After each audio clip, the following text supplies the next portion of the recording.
Hello friends, आपका हमारे YouTube channel short book summary पर स्वागत है। क्या आप जानते हैं दुनिया की सबसे अमीर सभ्यता बेबीलोन ने आज से 5000 साल पहले वो रहस्य खोज लिया था जो आज भी अमीरी की कुंजी है। ना कोई इंटरनेट था, ना बैंक, फिर भी वहां के लोग थे धनवान, समझदार और आर्थिक रूप से आजाद। और उस सभ्यता का सबसे अमीर आदमी था आर्काद। उसने ऐसी 7 सच्चाइयां बताई जो आज भी करोड़ों लोगों की जिंदगी बदल रही है। अगर आप भी चाहते हैं कर्ज से मुक्ति, धन की सुरक्षा और भविष्य की आर्थिक स्वतंत्रता, तो ये वीडियो सिर्फ आपके लिए है। आज हम जानेंगे the richest man in Babylon की उन अमर शिक्षाओं को जो आपको सिखाएंगी। अध्याय 1, बेबीलोन, वित्तीय ज्ञान का उद्गम स्थल। Babylon, the cradle of financial wisdom. Babylon की ऐतिहासिक पृष्ठभूमि। बेबीलोन लगभग 8000 साल पुराना एक अत्यंत समृद्ध और शक्तिशाली नगर था जो आज के इराक के इलाके में स्थित था।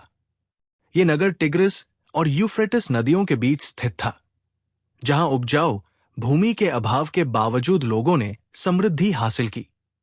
यह शहर न सिर्फ धन बल्कि वित्तीय बुद्धिमत्ता और अनुशासन के लिए भी प्रसिद्ध था। धन अर्जन का रहस्य। बेबीलोन के लोगों के पास प्राकृतिक संसाधनों की अधिकता नहीं थी, फिर भी वे अमीर बने। कैसे? उन्होंने कमाई, बचत, निवेश और ऋण प्रबंधन की कला सीखी। बेबीलोन के नागरिकों ने यह सिद्ध किया कि धन अर्जन का रहस्य संसाधनों में नहीं बल्कि बुद्धिमत्ता और आदतों में छिपा होता है। वित्तीय सफलता के सिद्धांत। इस अध्याय में लेखक बताता है कि बेबीलोन की वित्तीय सफलता का कारण था सुव्यवस्थित व्यापार प्रणाली, व्यक्तिगत वित्त का गहन ज्ञान, अनुशासन और दीर्घकालिक सोच। बेबीलोन ने हजारों वर्षों पहले ही सेविंग, बजटिंग और वित्तीय अनुशासन जैसे सिद्धांतों को अपनाया था जो आज भी उतने ही प्रासंगिक है। लेखक जॉर्ज एस. क्लेसन ने यह पुस्तक लिखकर यह संदेश दिया कि धन कमाना कोई रहस्य या जादू नहीं है, ये एक सीखा जा सकने वाला कौशल है। किताब में प्रस्तुत की गई कहानियां काल्पनिक हो सकती हैं, लेकिन उनमें सिखाए गए सिद्धांत यथार्थ और शाश्वत है। मुख्य संदेश। 1. समृद्धि जन्म से नहीं आती बल्कि सोच और आदतों से आती है। 2. संसाधनों की कमी सफलता की राह में बाधा नहीं होती। सही ज्ञान और अनुशासन हो तो हर कोई अमीर बन सकता है। 3. प्राचीन ज्ञान आज के समय में भी उतना ही प्रभावशाली है अगर हम उसे अपनाएं। निष्कर्ष। बेबीलोन की कहानियां हमें यह सिखाती है कि वित्तीय सफलता का कोई शॉर्टकट नहीं है। ये छोटे छोटे बुद्धिमान निर्णयों, अनुशासित जीवन शैली और समय के साथ धैर्यपूर्वक प्रयास का परिणाम है। अध्याय 2, स्वर्ण की इच्छा रखने वाला व्यक्ति। The man who desired gold. पात्र परिचय। एक बैंसर, एक मेहनत रथ निर्माता, चैरियट बिल्डर। 2 कोबी, उसका मित्र और संगीतकार, म्यूजिशियन। कहानी की शुरुआत। बैंसर अपने घर की दीवार पर बैठा है, चिंता में डूबा हुआ। उसका अधूरा रथ पड़ा है, फिर भी वो काम करने को प्रेरित नहीं हो पा रहा। कोबी आता है और पूछता है कि वो काम क्यों नहीं कर रहा। बैंसर का आत्मचिंतन। वो कहता है कि जिंदगी भर मेहनत करने के बावजूद वो अभी भी गरीब है।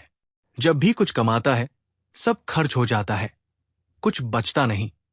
वो सोचता है, अगर मैं जीवन भर ऐसे ही काम करता रहा और फिर भी कुछ नहीं बचा तो क्या मेरी सारी मेहनत व्यर्थ थी।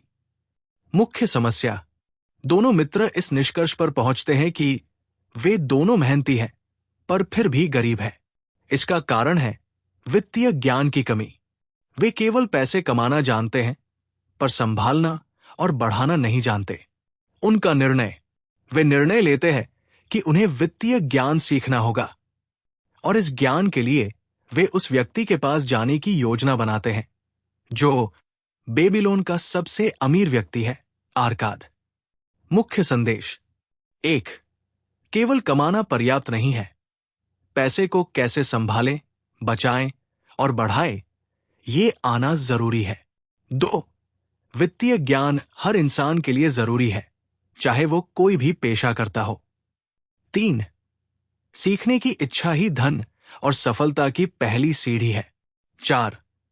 गरीबी कोई अभिशाप नहीं, अगर आप सीखना और बदलना चाहते हैं। अध्याय 3, बेबीलोन का सबसे अमीर आदमी, आर्काद की बुद्धिमत्ता। The richest man in Babylon, Arkad's wisdom. Arkad, Babylon का सबसे अमीर व्यक्ति, राजा और नगरवासी, जो आर्काद से अमीरी का रहस्य जानना चाहते हैं। कहानी की शुरुआत। राजा को यह देखकर आश्चर्य होता है कि बेबीलोन में कुछ लोग बेहद अमीर हैं और अधिकांश गरीब। वो सोचता है, अगर कुछ लोग धन अर्जित करना जानते हैं तो क्या बाकी लोगों को वो ज्ञान नहीं सिखाया जा सकता? राजा तब आर्काद को बुलाता है, जो पूरे शहर में सबसे अमीर है, और उससे कहता है, हमें अमीर बनने की राह दिखाओ। आर्काद सहर्ष तैयार हो जाता है। आर्काद की धन प्राप्ति की कहानी। आर्काद बताता है कि वो भी कभी गरीब था, एक साधारण लेखक। एक दिन एक अमीर व्यापारी अल्गमिश उसके पास दस्तावेज लिखवाने आया। जब काम पूरा हुआ तो आर्काद ने उससे पूछा, आप इतनी संपत्ति कैसे जमा कर पाए? अल्गमिश ने एक साधारण पर शक्तिशाली बात कही, हर बार जब तुम पैसा कमाते हो, पहले खुद को भुगतान करो, यानी अपनी कमाई का कम से कम 10% बचाओ, चाहे जो हो जाए। आर्काद की यात्रा, गरीबी से अमीरी तक। 1. पहला कदम, उसने हर महीने अपनी कमाई का 1/10 हिस्सा बचाना शुरू किया। 2. दूसरा कदम, बचत को काम पर लगाना, यानी निवेश करना। 3. तीसरा कदम, उसने गलत निवेश किया और नुकसान उठाया। 4. सबक, उसने सीखा कि वित्तीय निर्णय बिना ज्ञान के नहीं लेने चाहिए। 5. धीरे धीरे वो न सिर्फ बचत करता रहा, बल्कि उसे बढ़ाता गया और अंततः बेबीलोन का सबसे अमीर व्यक्ति बन गया। राजा के आदेश पर आर्काद क्या करता है? आर्काद ने राजा के आदेश पर बेबीलोन के 100 गरीब नागरिकों को चुना। उन्हें उसने 7 दिनों तक रोजाना धन की शिक्षा दी। यही शिक्षा आगे जाकर बनती है the 7 cures for a lean purse. अगला अध्याय। मुख्य संदेश। 1. पैसा कमाना नहीं, उसे रोकना और बढ़ाना कला है। 2. पहले खुद को भुगतान करें, कमाई का 10% जरूर बचाएं। 3. गलत निवेश भी एक सबक होता है, लेकिन इससे सीखना जरूरी है। 4. जो पैसे को संभालना सीख लेता है, वही जीवन में अमीर बन सकता है। 5. धनवान बनने का ज्ञान साझा किया जा सकता है। यह किसी एक वर्ग की विरासत नहीं है। धन उन लोगों के पास टिकता है जो पहले खुद को भुगतान करते हैं और उसे बुद्धिमानी से निवेश करते हैं। अध्याय 4, पतली थैली के लिए 7 उपाय। The 7 cures for a lean purse. अगर आपकी जेब, थैली हमेशा खाली रहती है, तो ये 7 उपाय अपनाइए और अमीर बन जाइए। राजा ने आर्काद से कहा कि वह राज्य के आम नागरिकों को धन संचय और समृद्धि का ज्ञान दे। इसलिए आर्काद ने 100 लोगों को बुलाया और उन्हें 7 दिन में 7 वित्तीय सूत्र सिखाए। 1. अपनी थैली को मोटा बनाओ। हर कमाई में से पहले खुद को भुगतान करो। हर महीने कम से कम 10% अपनी कमाई का बचाओ। उदाहरण, अगर आप 100 सिक्के कमाते हैं तो 90 खर्च करो, 10 बचाओ। सीख, बचत को आदत बनाओ। पहले खर्च मत सोचो, पहले बचत तय करो। 2. अपने खर्चों को नियंत्रित करो। हर इच्छा जरूरी नहीं होती। आमतौर पर लोग अपनी आय बढ़ने पर खर्च भी बढ़ा लेते हैं। आपको जरूरत और लालच में फर्क समझना होगा। एक बजट बनाओ जिससे जरूरी चीजें पूरी हो और बचत बनी रहे। सीख, हर खर्च आवश्यक नहीं होता। अनावश्यक चीजें काटो। 3. अपनी बचत को बढ़ाओ। पैसे को काम पर लगाओ ताकि वो और पैसा कमाए। केवल बचत करने से आप अमीर नहीं बनते। बचाया हुआ पैसा निवेश करो ताकि उससे ब्याज या लाभ मिले। ये कंपाउंड इंटरेस्ट का सिद्धांत है। 4. हानि से अपनी संपत्ति की रक्षा करो। निवेश सोच समझ कर करो।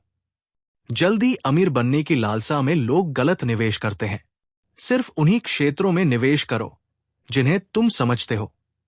अनुभवियों से सलाह लो। सीख, जहां ज्ञान नहीं वहां पैसा न लगाओ। 5.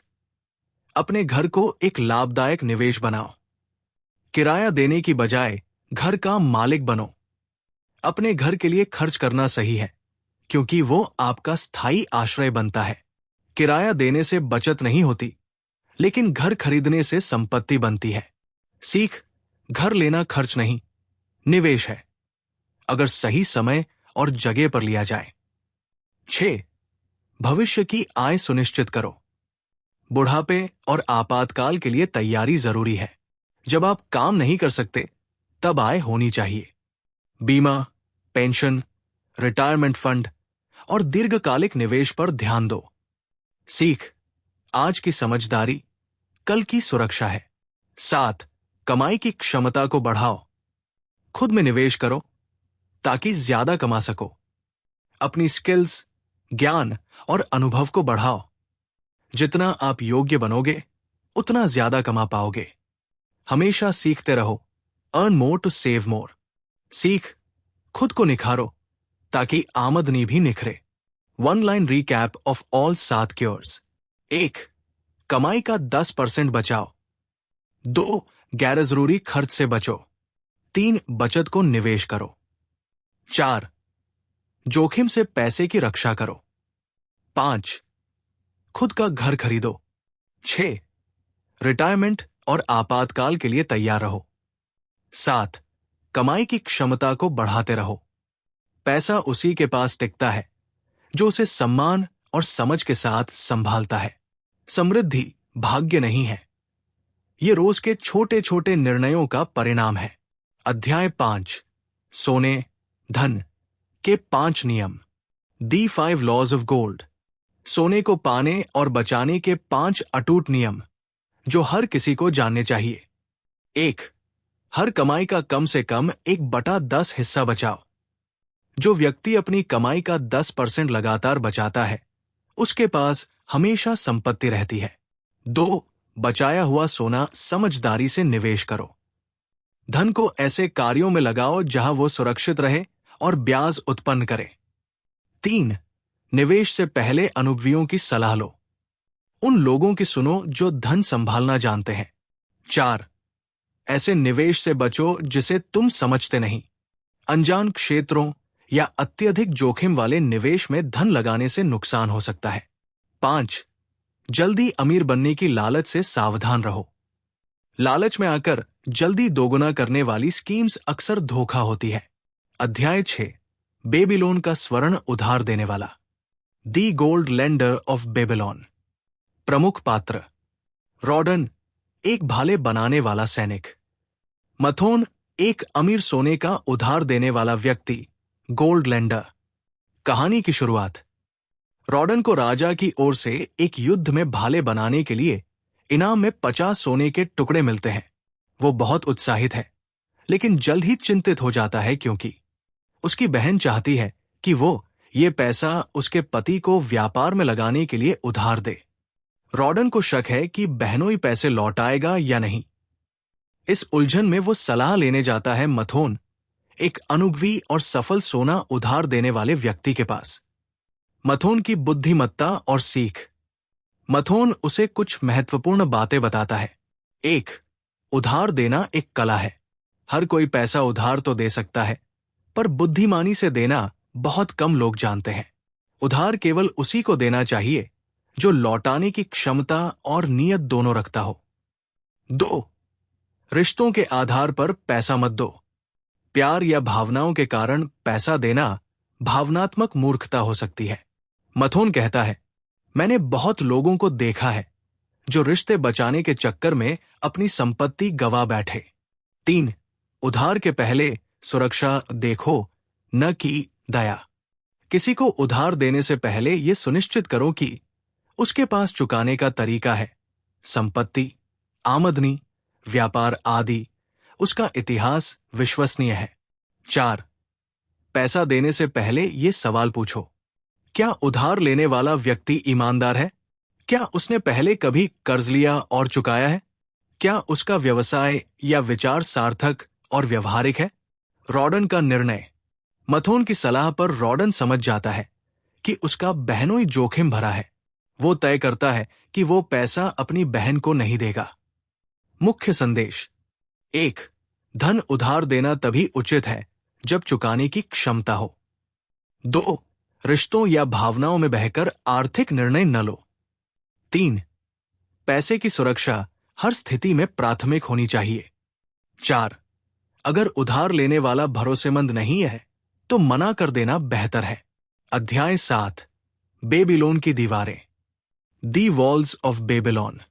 ये अध्याय बेबीलोन की विशाल और मजबूत दीवारों के बारे में है, जो न केवल शहर को बाहरी आक्रमणों से बचाती थी, बल्कि आर्थिक सुरक्षा और दीर्घकालिक सोच का प्रतीक भी थी। दीवारें सुरक्षा का प्रतीक है। जैसे दीवारें शहर की रक्षा करती हैं, वैसे ही वित्तीय सुरक्षा हमारी जिंदगी की रक्षा करती है। कहानी की झलक। बेबीलोन पर शत्रु सेना हमला करती है और कई दिनों तक शहर को घेर लेती है। नगरवासियों के मन में डर है कि कहीं दुश्मन शहर में न घुस जाए, लेकिन शहर के बुजुर्ग और बुद्धिमान लोग भरोसा रखते हैं कि दीवारें मजबूत हैं और रक्षा करेंगी। अंत में शत्रु सेना हार मानकर लौट जाती है। मुख्य संदेश। 1. सुरक्षा पहले। जैसे शहर की रक्षा दीवारें करती है, वैसे ही आपकी आर्थिक सुरक्षा बचत और योजना करती है। आपकी कमाई और संपत्ति को बचाने के लिए जरूरी है कि आप इमरजेंसी फंड, बीमा और ऋण मुक्त जीवन की योजना बनाएं। 2. अनिश्चितताओं के लिए तैयार रहो। जिंदगी में कभी भी संकट आ सकता है। बीमारी, नौकरी जाना, नुकसान। अगर आपकी वित्तीय दीवारें मजबूत होंगी तो आप डटकर सामना कर पाएंगे। 3. दीर्घकालिक सोच अपनाओ। बेबीलोन की दीवारें एक दिन में नहीं बनी। उन्हें बनाने में समय, मेहनत और धैर्य लगा। इसी तरह वित्तीय सुरक्षा भी समय से और निरंतर प्रयास से ही बनती है। अगर आपकी जिंदगी की दीवारें मजबूत हैं, तो कोई भी संकट उसे नहीं तोड़ सकता। वित्तीय सुरक्षा धन की असली शक्ति है। निष्कर्ष। ये अध्याय हमें सिखाता है कि सिर्फ धन कमाना काफी नहीं, उसे बचाना और संकटों से सुरक्षित रखना भी उतना ही जरूरी है। मजबूत दीवारें बनाना मतलब इमरजेंसी फंड बनाना, बीमा लेना, कर्ज से मुक्त रहना, लंबी अवधि के लिए सोचकर निवेश करना। अध्याय 8. बेबीलोन का ऊंट व्यापारी। The camel trader of Babylon. मुख्य पात्र। दबसिर एक ऊंट व्यापारी, कभी ऋण में डूबा हुआ व्यक्ति, लेकिन बाद में सफल और स्वतंत्र बना। ये अध्याय ऋण से मुक्ति, आत्मसंयम और आर्थिक पुनर्निर्माण की प्रेरणादायक कहानी है। कहानी की शुरुआत। दबसिर कभी एक सामान्य चमड़े का काम करने वाला व्यक्ति था, लेकिन उसकी आदतें बिगड़ी हुई थी। वो ज्यादा खर्च करता था, लालच में आकर कर्ज पर कर्ज लेता रहा। नतीजा, वो कर्ज में डूब गया और सम्मान खो बैठा। ऋण में डूबने के बाद एक दिन वो घर छोड़कर भाग जाता है और सीरिया में गुलाम बन जाता है। वहां वह एक अमीर महिला के पास ऊंटों की देखभाल करता है। वो महिला उससे एक सवाल पूछती है जो उसकी जिंदगी बदल देता है।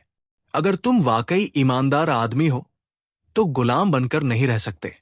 तुम्हें वापस जाकर अपने कर्ज चुकाने चाहिए। दबसिर का आत्मबोध, सेल्फ रियलाइजेशन। वो सोचता है कि अगर मैं अपने आत्मसम्मान को वापस पाना चाहता हूं तो मुझे अपने ऋण को चुकाना ही होगा। वो खुद से वादा करता है कि चाहे जितना समय लगे वो हर एक पैसा चुकाएगा। दबसिर की वापसी और योजना। वो भागकर वापस बेबीलोन आता है, अपने पुराने लेनदारों से संपर्क करता है और कहता है, मैं हर महीने कमाई का एक हिस्सा दूंगा जब तक सारा कर्ज चुक न जाए। वो 3 हिस्सों में अपनी कमाई बांटता है। 1. 10% खुद के लिए बचत। 2. 20% लेनदारों को भुगतान। 3. बाकी 70% अपने खर्चों के लिए। धीरे धीरे परिवर्तन। दबसिर लगातार कर्ज चुकाने लगता है। उसका आत्मविश्वास और सामाजिक सम्मान लौट आता है। बाद में वो ऊँटों का व्यापार शुरू करता है और सफल व्यापारी बनता है। मुख्य संदेश: एक कर्ज से भागो मत, सामना करो। सम्मान तब वापस आता है जब आप जिम्मेदारी लेते हैं। 2 आय का प्रबंधन करो, बजट बनाओ। एक साधारण योजना भी आपको मुसीबत से निकाल सकती है। 3 ईमानदारी और आत्मसंयम से सब संभव है। अगर मन में संकल्प हो तो गरीबी, कर्ज और अपमान सबका समाधान हो सकता है। 4 बचत और कर्ज भुगतान एक साथ संभव है। दबसिर की 10-20-70 योजना आज के समय में भी कारगर है। दबसिर की योजना 10-20-70 नियम: 10% खुद के लिए बचत, सेल्फ पेमेंट। 20% लेनदारों को भुगतान, कर्ज चुकाना। 70% जरूरी खर्च, जीवन यापन। धन का सम्मान वही कर सकता है जो खुद का सम्मान करता है। ईमानदारी से किया गया छोटा भुगतान भी विश्वास जगाता है। ये अध्याय हमें सिखाता है कि कर्ज से बाहर निकलने का रास्ता शर्म या भागने में नहीं, बल्कि ईमानदारी, अनुशासन और योजना में है। यदि आप लगातार और धैर्यपूर्वक चलते हैं तो आप आर्थिक स्वतंत्रता और सम्मान दोबारा पा सकते हैं। अध्याय 9: बेबीलोन की मिट्टी की तख्तियां। The clay tablets from Babylon. ये अध्याय हमें दबसिर की कहानी का ही विस्तार देता है, लेकिन एक ऐतिहासिक और खोजपूर्ण शैली में। लेखक हमें बताता है कि एक पुरातात्विक खोज में कुछ मिट्टी की तख्तियां, क्ले टैबलेट्स, मिली जो 5000 साल पुरानी थी। इन तख्तियों में दबसिर ने अपने ऋण चुकाने की योजना और आर्थिक सुधार यात्रा को खुद अपने हाथों से लिखा था। क्या था इन तख्तियों में? इन तख्तियों में दबसिर ने यह बताया कि वो एक समय पूरी तरह कर्ज में डूबा हुआ था। वो खर्चीली जीवन शैली, उधारी और बुरी आदतों का शिकार था।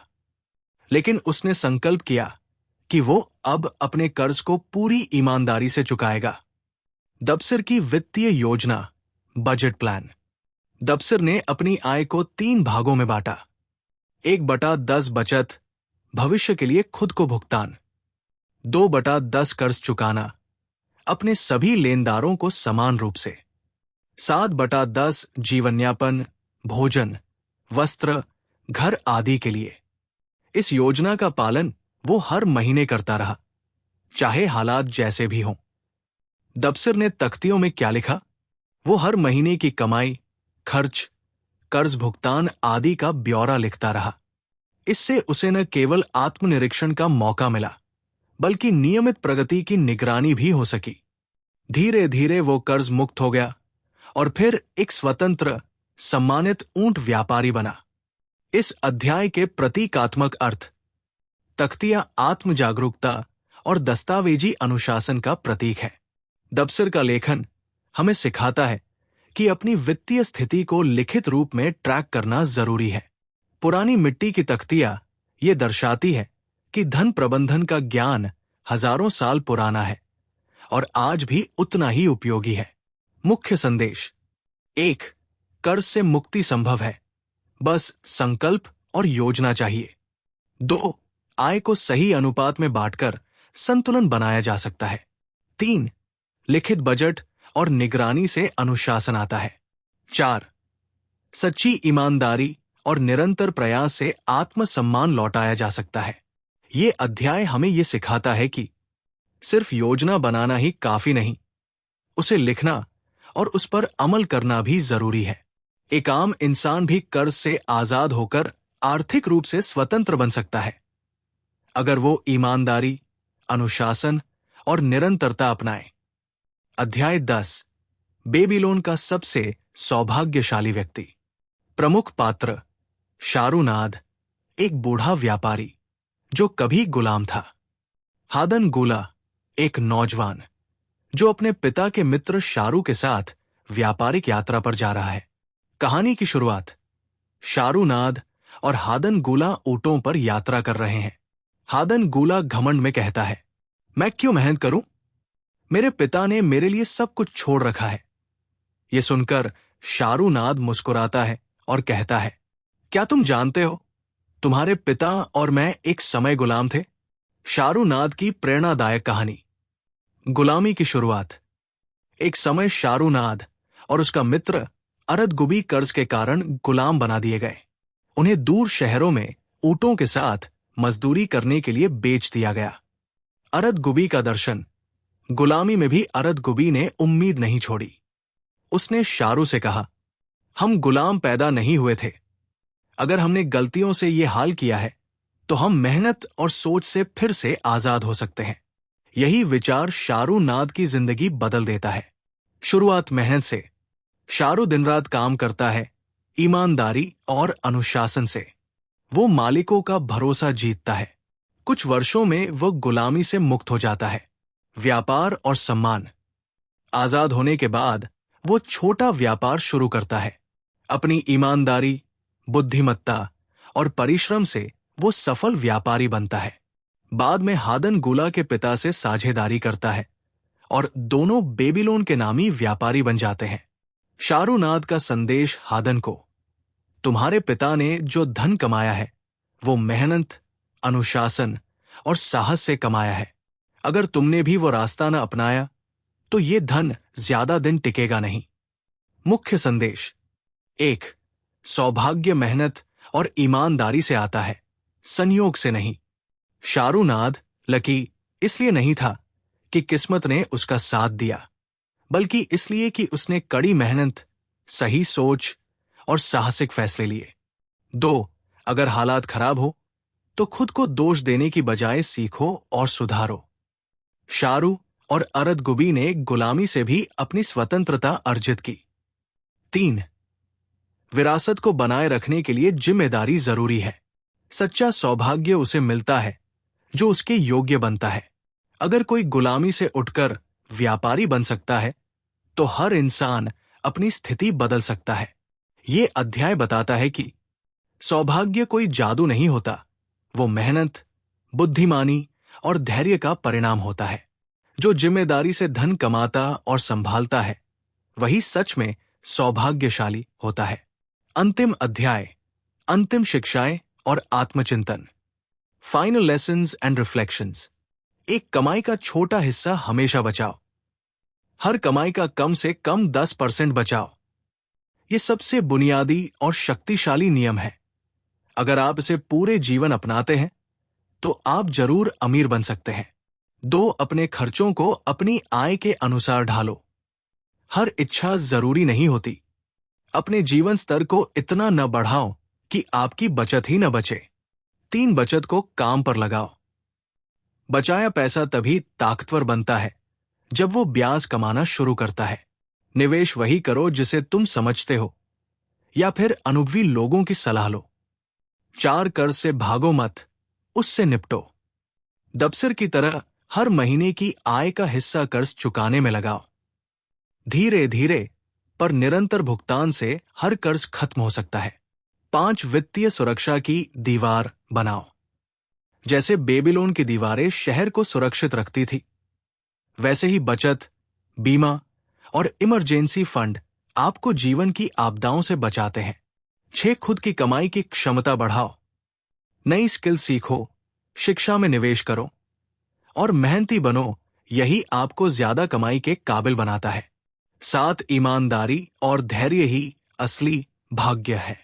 शाहरुनाद की तरह सच्चा सौभाग्य मेहनत और दृढ़ नियत से आता है, न कि किसी संयोग से। The richest man in Babylon केवल एक किताब नहीं, बल्कि एक जीवन दर्शन है जो आपको सिखाता है, कमाओ, बचाओ, निवेश करो, जिम्मेदार बनो और आत्मसम्मान के साथ जियो। अगर आपको ये बुक समरी पसंद आई हो तो वीडियो को लाइक करें और चैनल को सब्सक्राइब करना न भूलें। ऐसी ही और प्रेरणादायक समरीज के लिए जुड़े रहें और अपनी राय कमेंट में जरूर शेयर करें।